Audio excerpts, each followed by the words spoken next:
I am addressing you today in my capacity as Special Coordinator and leader of the OSCE Short-Term Observers Mission to the 2026 parliamentary elections in Armenia. I would like to warmly thank my colleagues, Yanis Lenarcic, leading the OSCE ODIHR mission in Armenia, Edith Estrella, and Damien Cotier from the Parliamentary Assembly of the Council of Europe, Nathalie Loisier, who headed the delegation of the European Parliament, and last not but least, my dear colleague Yevrosima Pejovic, heading the delegation of the OSCE Parliamentary Assembly, for a constructive and fruitful cooperation during this mission. Our international election observation mission was truly a joint effort and comprehensive undertaking. The high number of international observers present on occasion of these elections testifies to the strong support of the international community to Armenian people. Indeed, our joint mission was composed of 457 observers from 42 countries deployed throughout the country on election day, including 322 OSCE ODIHR observers and experts, 93 parliamentary observers from the OSCE Parliamentary Assembly, and 27 from the Parliamentary Assembly of Council of Europe, and 15 from the European Parliament. I would like to thank everyone who was present on the ground observing these important elections, both yesterday, but also those who have been conducting a long-term and qualitative monitoring for several months. Our joint report on the elections is based on our observers' election day assessments combined together, as well as on the long-term and qualitative monitoring performed by the ODIHR. We will now present to you the main conclusions and findings of our joint international election observation mission. Our complete statement will be available to you all shortly. The 7 June 2026 parliamentary elections offered voters a genuine choice among political alternatives in a well-run process. Direct pressure from abroad in the form of escalating trade restrictions and security threats during the campaign aimed at unduly influencing voters in favor of opposition forces was observed. The campaign was highly confrontational, with divisive rhetoric and marked by allegations of vote buying and other electoral violations that led to numerous criminal proceedings of opposition candidates and activists, resulting in many opposition supporters refraining from actively engaging in the campaign. This, along with pressure on public sector employees to attend ruling party events and recently introduced social and economic measures, raised concerns about the equality of opportunity to campaign. The legal framework provides a sound basis for democratic elections, and the election administration enjoyed stakeholders' trust. Insufficient oversight and regulation of campaign finances limited transparency and opportunity for public scrutiny. Voters' access to impartial and reliable information was negatively impacted by the polarized media environment, biased media coverage, and a divisive online campaign with the use of manipulative content. Election day proceedings were assessed overwhelmingly positively in the vast majority of polling stations observed. Ladies and gentlemen, this is the overall picture. Our more detailed assessment may be found in our statement of preliminary findings and conclusions. As a special coordinator and leader of all OSCE short-term observers, I would like to commend the diligent work of our observers yesterday in polling stations throughout the country. The elections took place at a particularly pivotal moment in Armenia's development, as the country continues to navigate a complex democratic and geopolitical environment. I commend the Armenian voters for their strong commitment to democracy and engagement. It should also be noted that the election authorities managed the technical preparations professionally and efficiently. This also applied on election day, as our observers assessed the proceedings positively in the vast majority of the 1,403 polling stations visited out of the total 2,005 polling stations of the country, and this is really a very remarkable number. Let me take a moment to applaud the women and men of this country who administered the elections in polling stations yesterday and contributed to carrying out the country's democratic effort. Very well done. Especially against a backdrop of polarized political environment, regional security concerns, and broader geopolitical pressure, these elections served as an important test of the robustness of Armenia's democracy. The concentration of arrests and criminal prosecutions against opposition figures contributed to perceptions of selective justice, while a polarized media landscape, inflammatory rhetoric, misinformation, and persistent foreign pressure and interference challenged Armenia's democratic resilience and the integrity of public debate. This underscores the importance of continued efforts to strengthen democratic institutions, safeguard fundamental freedoms, and foster public trust in democratic processes. In light of this, I would like to emphasize our role as election observers and the value of our findings. Our task is not to decide Armenia's future or to make judgment on behalf of its citizens.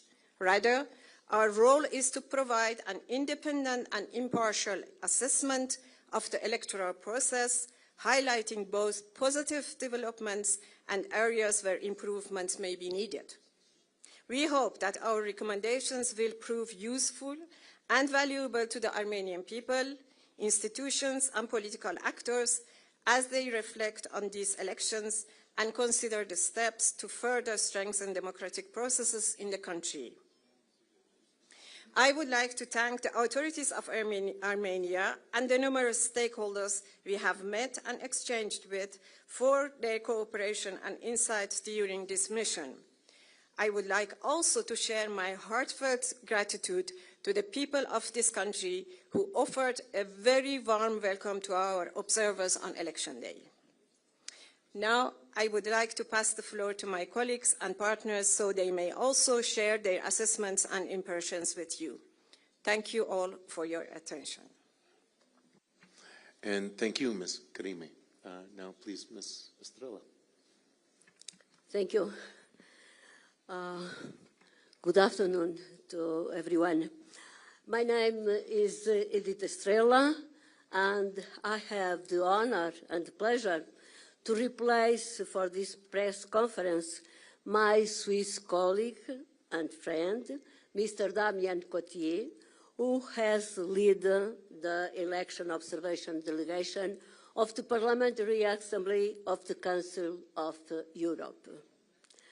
I myself am from Portugal, and I have to start on a personal note by saying how much grateful I am towards the Armenian people for their wonderful hospitality. May I thank all my colleagues here for the smooth and fruitful collaboration that we had in the framework of our international election observation mission. The joint statement that has just been introduced is the result of our common efforts. As you probably know, Armenia is under the Parliamentary Assembly of the Council of Europe monitoring procedure and has therefore committed to invite us to observe elections. Our delegation had 22 members, including the 2 co-rapporteurs of the PACE Monitoring Committee. All of these members, 22 members, representing all the political groups and coming from 11 different member states of the Council of Europe. As always, we were accompanied by 2 representatives of the Venice Commission who provided us valuable legal advice. We were assisted by staff from the Division on Election Observation and from the Committee on Legal Affairs. Thank you very much. As already mentioned, the PACE delegation fully supports the joint statement of our International Election Observation Mission. I would like now only stress the following. The elections took place in a particularly tense geopolitical context, with direct foreign interference. It is clear that it has been a priority for Russia to use all means to keep Armenia within its sphere of influence. To achieve this aim, Russian authorities relied on their vast experience in interfering in elections. Pressure and threats from Moscow reached an unprecedented and worrying level. We even heard Mr. Putin referring to a possible Ukrainian scenario should Armenia continue on its pro-European path. In this context, I want to emphasize the excellent work of the election administration. I myself had a very positive experience yesterday while visiting a number of polling stations in and around Yerevan. Thank you very much for your attention. And thank you, Mrs. Strela. And now, Ms. Pejovic. Thank you, Tom. My name is Jevrosima Pejovic, and I'm a member of the Parliament of Montenegro and Vice Chair of OSCE PA Committee on Political Affairs and Security. It was an honor for me to lead our observer delegation here in Armenia. Let me also, on behalf of our all observers, thank the authorities of Armenia, our dear colleagues led by Janez Lenarčić, and our partners from the Parliamentary Assembly of Council of Europe and the European Parliament for the excellent cooperation throughout this mission. Our delegation consists of 93 observers from 29 OSCE participating states.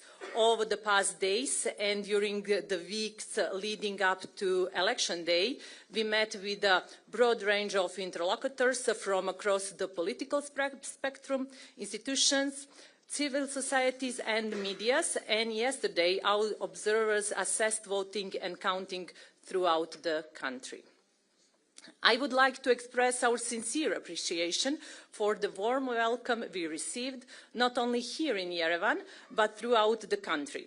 Our PA observers were deployed across Yerevan and 9 provinces of Armenia: Aragatsotn, Armavir, Ararat, Kotaik, Gerarkuchuk, Vayotsor, Lori, Tavush, and Shirak. Everywhere we went, we were received with openness, professionalism, and hospitality.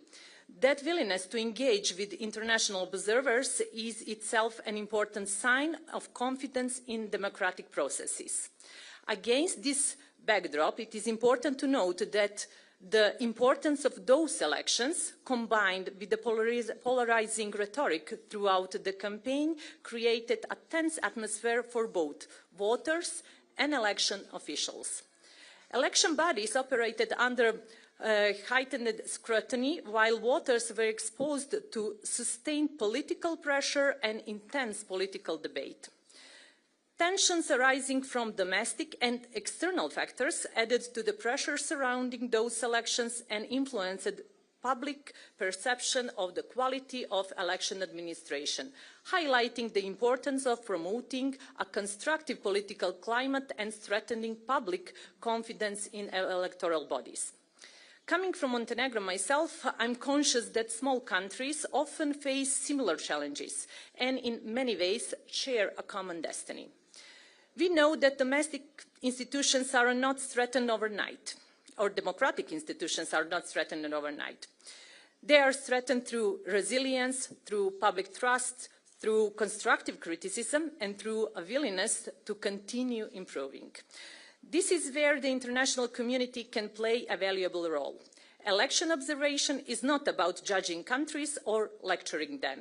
It's about accompanying them, supporting democratic development, sharing experiences, and helping society build confidence in their institutions, including through a constructive and objective assessment.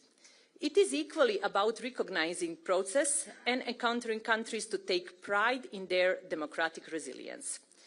It is in this spirit that our findings and recommendations should be understood, as a contribution to Armenians' continued democratic development and to strengthening public confidence in democratic institutions.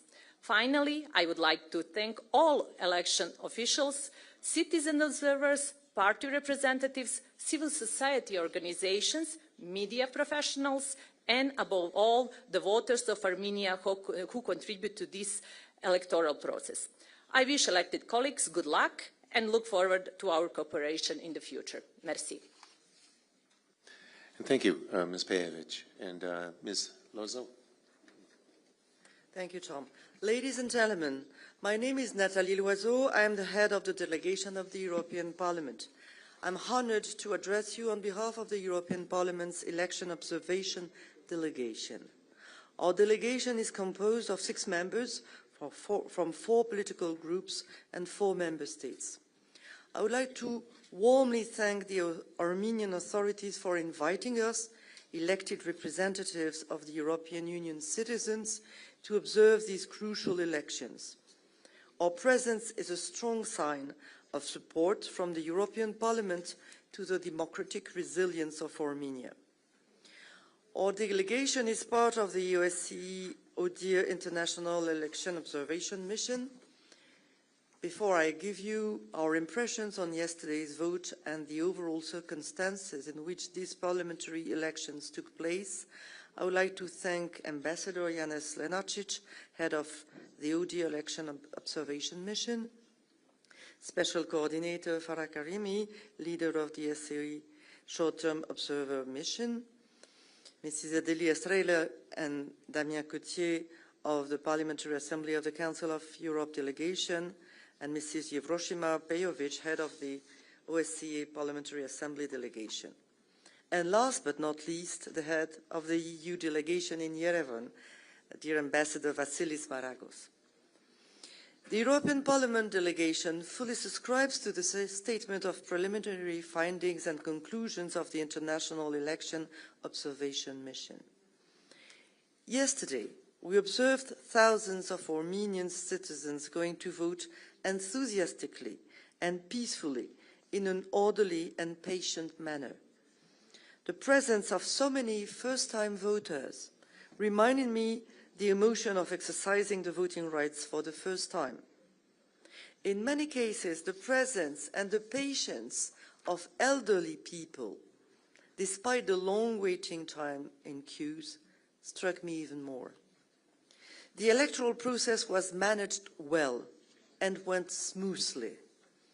We met devoted polling stations members, a large majority of whom were women, who performed their duties with dedication and attention and a high level of professionalism. Still, on election day, some voters were lacking basic information about their polling stations and the voting procedures. The Armenian authorities should consider working on better voters' information in the future. However, we would like to acknowledge that in addition to the professional organization of the election day, the Central Electoral Commission acted impartially, namely in parties' registration and request of exclusions issues. On Sunday, our delegation observed the vote in Yerevan and surroundings and in Gyumri. The notably high turnout shows that Armenian citizens strongly believe in democracy. The electoral campaign was highly competitive, but also highly polarized, against the backdrop of a challenging international context. We regret the use of inflammatory rhetoric by prominent candidates. An unprecedented level of foreign malign interference attempting to derail the democratic process was observed through the use of different tools, including cyber attacks and disinformation campaigns.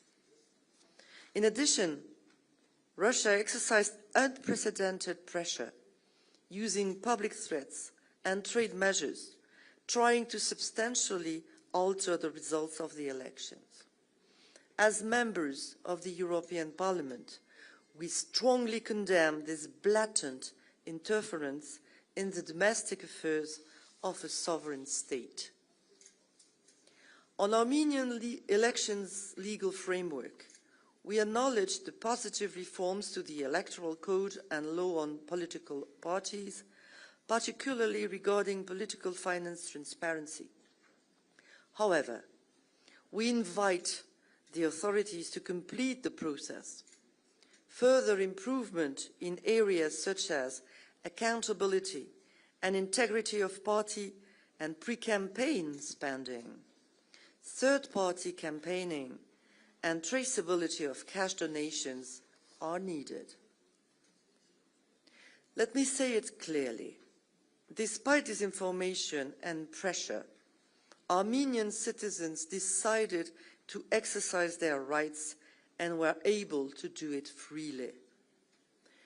We have a message for all candidates.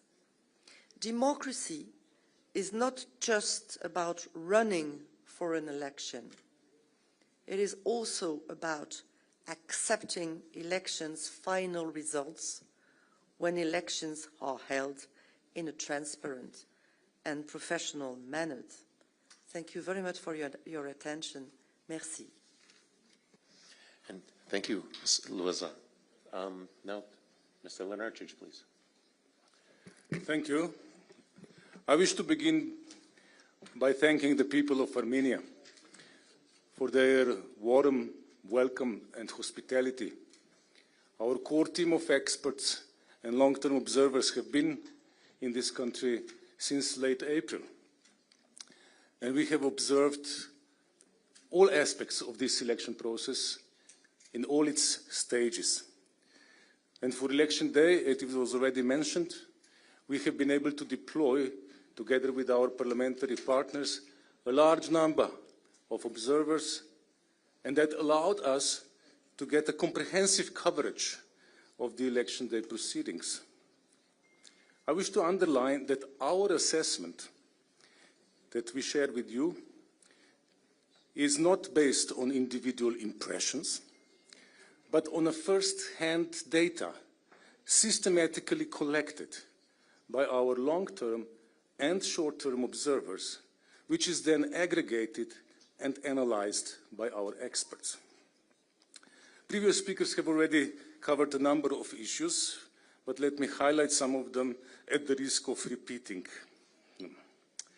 The main point that I want to stress is that Armenia's voters were given and took the opportunity to make a genuine choice in a professionally managed election process and a vibrant and pluralistic, if often highly polarized, campaign. Unfortunately, they had to make that choice against a backdrop of unprecedented foreign interference and pressure in the form of punitive trade measures and day-by-day public threats of further negative consequences contingent on which choice they made. On legal framework, our assessment is that it provides a sound basis for democratic elections. And since the previous elections in 2021, we noted positive changes. However, several audit and civil and Venice Commission recommendations still remain unaddressed. Turning to election administration, we observed preparations at the central, territorial and polling station levels over several weeks, with our observers attending most public sessions and trainings at various levels. Overall, we conclude that these elections were well organized and administered in a professional manner. The Central Election Commission and Territorial Election Commissions were generally transparent and impartial in their work, with sessions open to us and other observers, and even broadcast online, and their decisions published. Turning to campaign, our 30 long-term observers attended more than 100 campaign events across this country and observed other traditional campaign activities. And we conclude, on the basis of their reports, that the campaign was vibrant and largely peaceful, both online and across the country. But this campaign was also highly polarized, highly confrontational, with repeated divisive and inflammatory rhetoric, including war-related messaging. On the other hand, we did not observe any systematic misuse of administrative resources at the local level. But our observers directly observed and received multiple allegations, some assessed as credible, of pressure and inducements on voters, including public employees, to attend campaign events, mainly by the ruling party. And together with recently introduced or initiated social and economic measures, this benefited the ruling party. Our long-term observers also received reports in Yerevan and most provinces describing an environment of fear from among supporters of the opposition. These reports concerned opposition activists allegedly being intimidated, investigated, or detained. This affected, in some areas, voters' readiness to take part in opposition-related activities. Social networks were a key source of campaign information. Our dedicated monitoring component followed several dozens of accounts across Facebook, Instagram, and Telegram. Just as the offline campaign, the online campaign was also confrontational and divisive, with personal attacks between candidates, as well as allegations of foreign links and conspiratorial narratives. We also observed the use of AI-generated, manipulative, and artificially amplified content by contestants to discredit opponents and by third parties, mainly aimed at discrediting the government and the very electoral process. Overall, the use of such intentionally misleading narratives and divisive rhetoric negatively affected the reliability of information available to voters.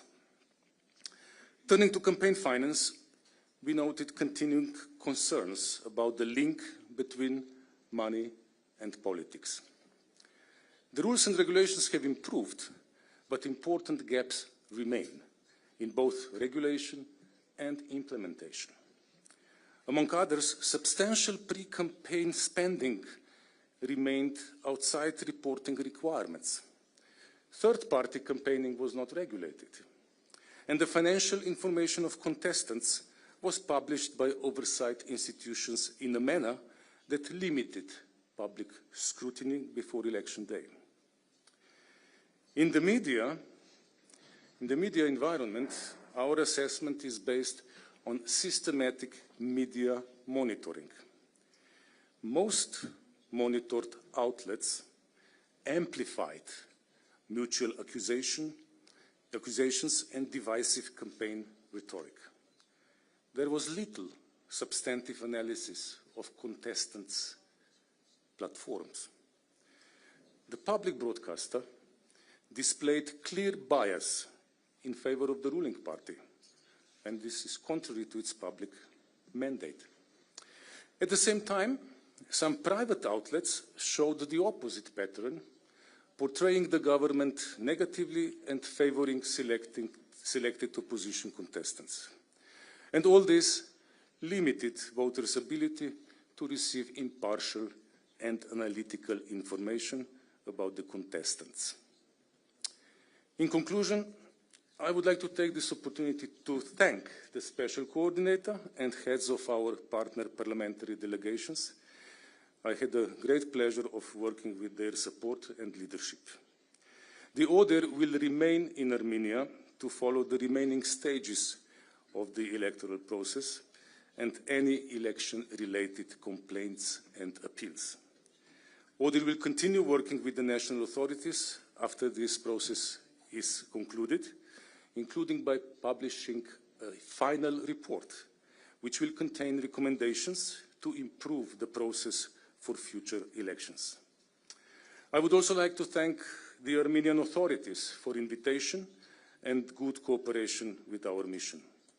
And finally, I would like to thank the team that I have worked with over the last 6 weeks for their expertise and support. In particular, I wish to thank our Armenian colleagues who made our work possible.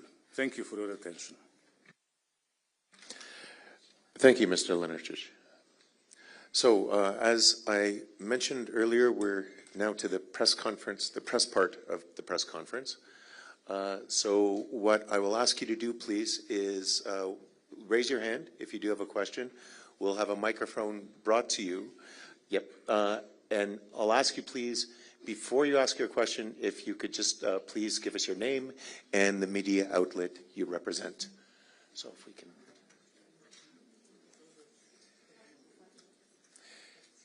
And with our forest of tripods, it might actually be easier for you to come to the front, if that helps, or at least stand, please.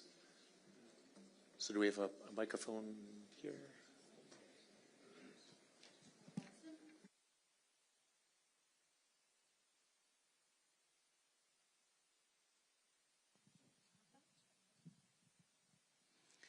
Արփինե Թամրազյան 2 կցանկանայի հստակեցնեի կարտաքին միջամտություն ասելով ինչ նկատի ունեք, որ երկրների կամ որ կազմակերպությունների մասին է խոսքը Ռուսաստան, Եվրամիություն, ԱՄՆ, Ադրբեջան, Թուրքիա, այս ընթացքում մենք տարբեր հայտարարություն լսել ենք, դուք էլ խնդրեմ հստակեցրեք։ Շնորհակալություն։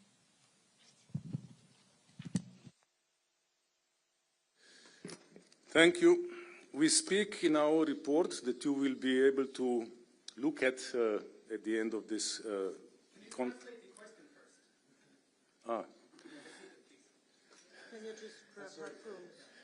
I'm sorry, is it possible, could you grab, the thing is, the translation is simultaneous, so there are headsets at the entrance to hear it that way.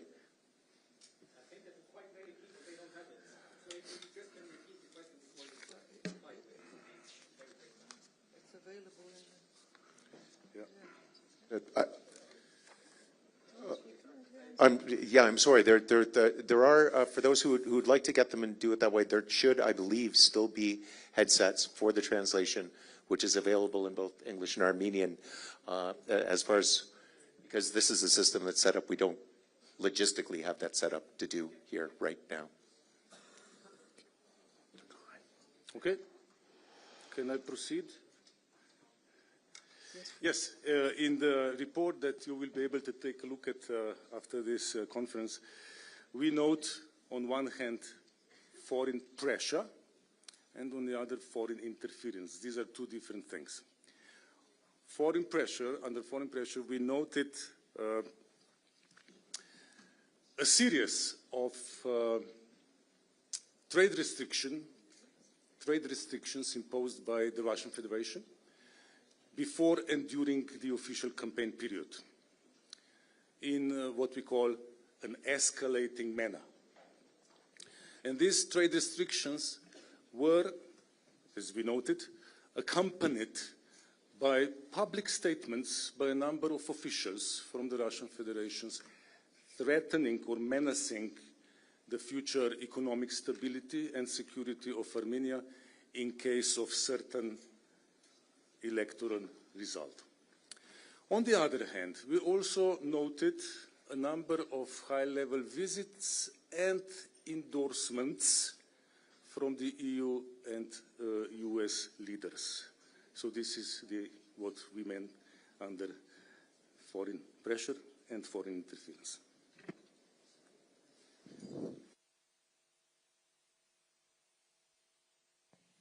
Okay, this time I have a microphone. My name is Rasmus Kampak. I'm from Swedish media Blankspot. Would you consider the election period free and fair?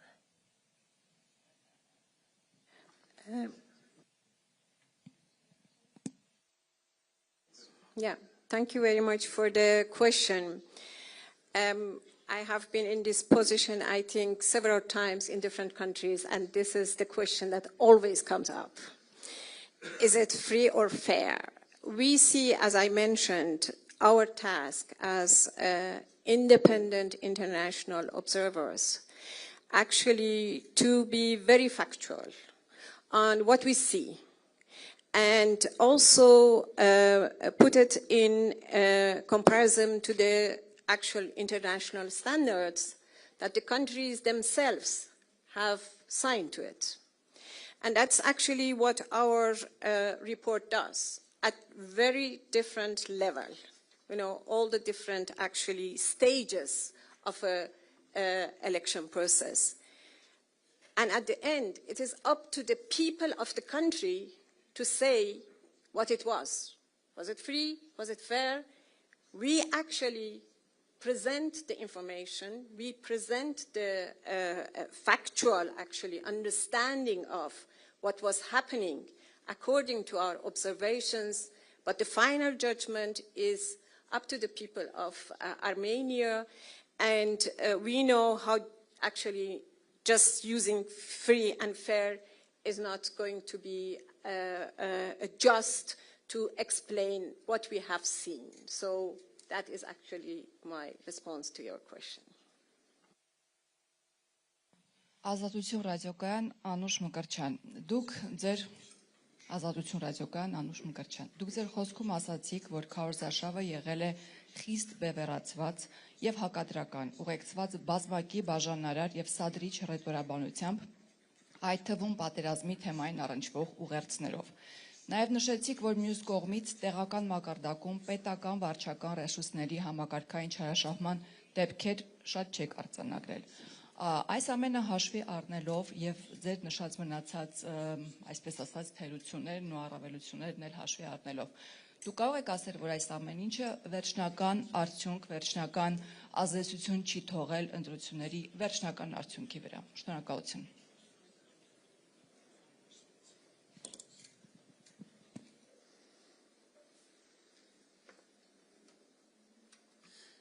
We observed no systematic use of administrative resources. Systematic, that's the difference. There were occasions where such things occurred, but they didn't have a systematic nature.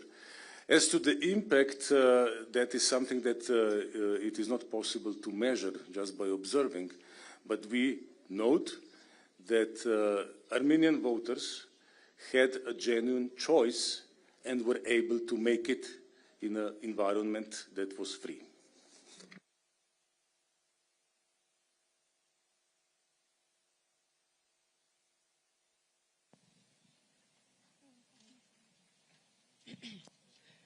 Maya Khachaturian, հանրային հեռուստաընկերություն, ԵԱՀԿ ԺՀՄ-ի գտարիների վերանցկացնում է դիտորդական առաքելություն Հայաստանում, այս ընտրությունները ինչով կառանձնացնեք եւ նշեցիք եւ դրական կողմեր եւ նաեւ խնդիրներ, այնուամենայնիվ մեր ընտրական գործընթացը համապատասխանում է արդյոք միջազգային չափանիշներին, ժողովրդավարական չափանիշներին։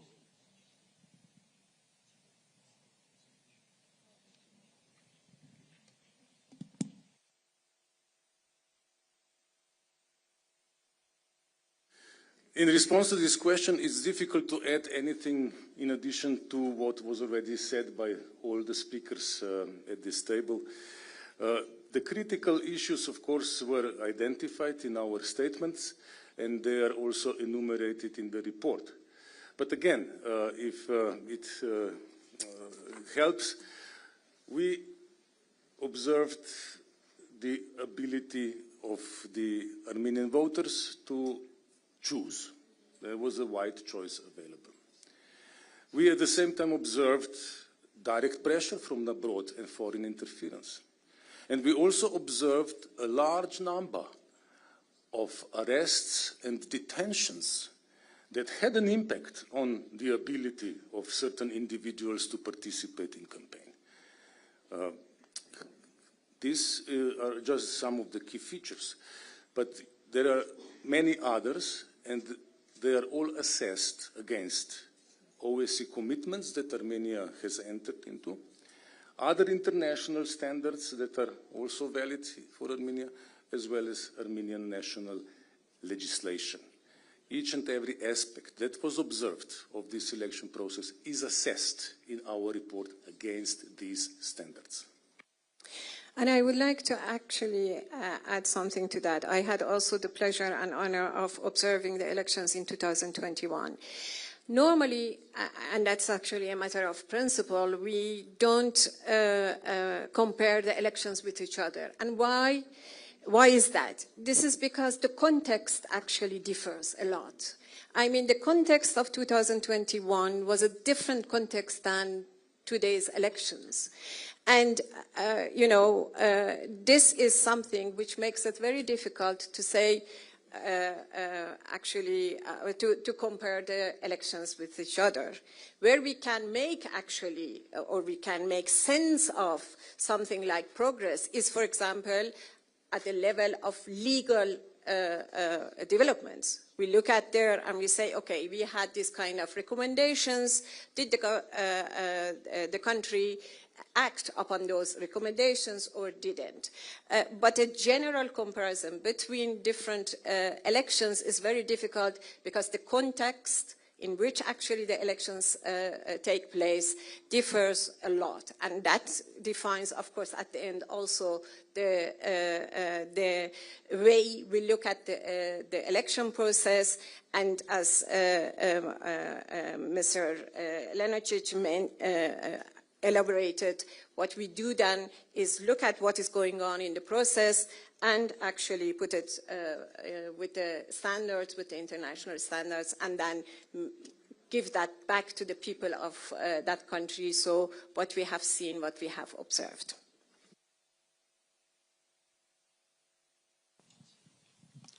Այսօր եմ լրատվական կայք Մանյա Պողոսյան Արդյոք ձեր պրակտիկայում եղել է նման դեպք կամ տեսել եք, երբ ընտրությունների ձայների հաշվարկի 10%-ի հիման վրա որևէ քաղաքական ուժ հայտարարում է իր հաղթանակի մասին, ինչպես դա երեկ եղավ մեր երկրում։ Շնորհակալություն։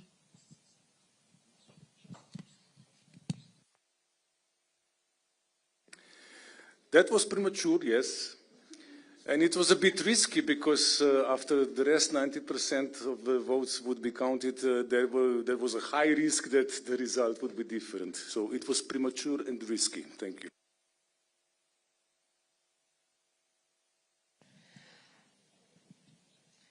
Շակի Ավոյան հրապարակ։ Դուք չեք ուզում համեմատել ընտրությունները, այդուամենայնիվ ես կխնդրեի համեմատեք ընտրությունները որևէ եվրոպական երկրի ընտրությունների հետ, հատկապես որ գիշերը, երբ տվյալները հաղորդում էին, մի քանի ժամ մենք ունեցանք այսպես մեծ պաուզա տվյալների հայտարարման Կենտրոնական ընտրական հանձնաժողովի կողմից, այն դեպքում, երբ համընդհանուր ընդդիմության ձայները եւ իշխանության ձայները շատ մոտ են իրար, շատ հավասար են եւ յուրաքանչյուր քվեն շատ կարեւոր է, արդյոք թափանցիկության առումով դուք խոցելի չեք համարում, որ նորմալ ընթացակարգով ձայները չէին հայտարարվում Կենտրոնական ընտրական հանձնաժողովի կողմից այն պայմաններում, երբ կար այդ հոգեբանական ճնշումը եւ իշխանությունները արդեն տոնում էին հաղթանակ 10%-ի վրա հիմնված։ Ձեզ համար տարօրինակ չէր, որ ձայների հաշվարկը այդպես ձգձգվեց եւ հետաձգվեց։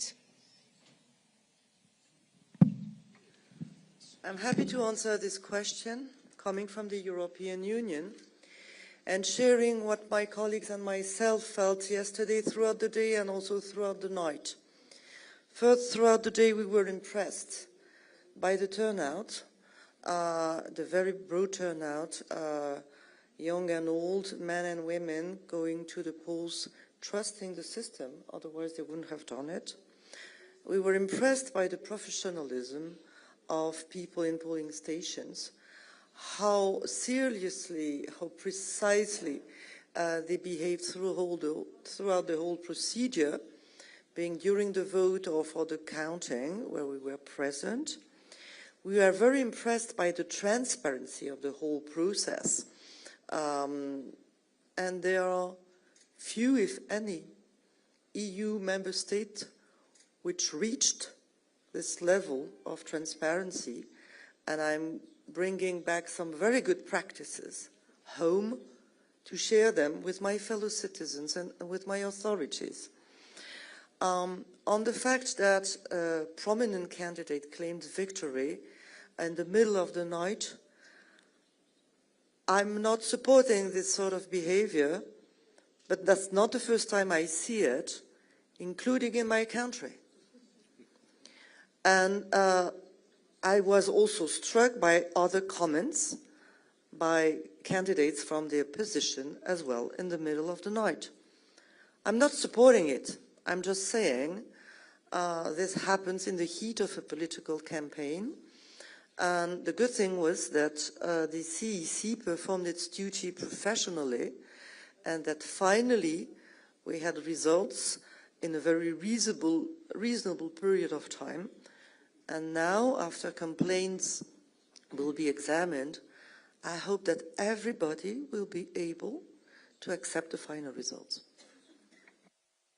If I may to add a point, I mean, I think Mr. Lenarčič used really the right qualification of it was premature and risky, but that is also what politics does. And I have seen, as my colleague said, from United States to many, many, many other countries, politicians behave like this, take sometimes risk.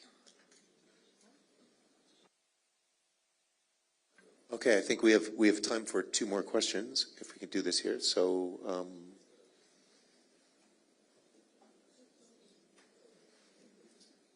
no? Anyone? Well, all right then. All that's left to do then is, I guess, thank you once again for joining us this afternoon for what I hope was a very interesting press conference for you, and to wish you a wonderful rest of the day.